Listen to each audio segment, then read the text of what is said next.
যে তিনটি কারণে এইচএসসি তে স্টুডেন্টরা বাংলা এ প্লাস মিস করে গত 10 বছর পড়ানোর অভিজ্ঞতা থেকে যা দেখলাম সেটাই বলছি এই ভিডিওতে। 1 নম্বর, সময় মতো 7টা সৃজনশীল প্রশ্ন পরীক্ষার হলে লিখে শেষ করতে না পারা। বেশিরভাগ স্টুডেন্টরাই দেখা যায় সারা বছর অর্থাৎ বাসায় পরীক্ষা ছাড়া কখনোই 7টা সৃজনশীল প্রশ্ন 150 মিনিটের মধ্যে অর্থাৎ এক একটা সৃজনশীল প্রশ্ন 20 থেকে 21 মিনিটের মধ্যে লিখে শেষ করার প্র্যাকটিস করে না।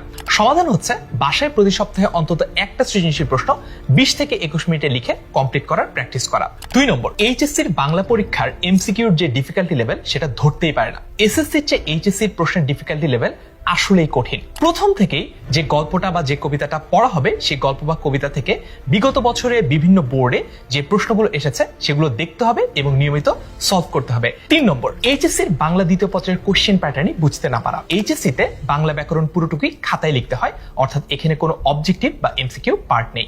বাংলা দ্বিতীয় পত্রের ব্যাকরণ কিন্তু অনেক কঠিন বা অনেক আনকমন আসে এরকমটা নয়। বেসিকটা শুরু থেকে বুঝে বুঝে আগাও, তাহলে তোমার জন্য এই বাংলা দ্বিতীয় পত্রের ব্যাকরণ পার্টটাও একেবারে সহজ হয়ে যেতে পারে। এতগুলো সমস্যার কথা শুনে মাথায় হাত। সমাধান হচ্ছে 10 মিনিট স্কুলের এইচএসসি বাংলা মাস্টার বুক। আমরা তোমাদেরকে এইচএসসি 27 অনলাইন ব্যাচ বাংলা কোর্সে এমন ভাবে পড়াবো যাতে তোমার বাংলা প্রথম পত্রের সিকিউ, এমসিকিউ, বাংলা দ্বিতীয় পত্রের ব্যাকরণ, নির্মিতি সবকিছু এইচএসসি পর্যন্ত তো সলভ হবে, পাশাপাশি অ্যাডমিশনের জার্নিতেও তুমি এগিয়ে থাকবে বাকি সবার চেয়ে।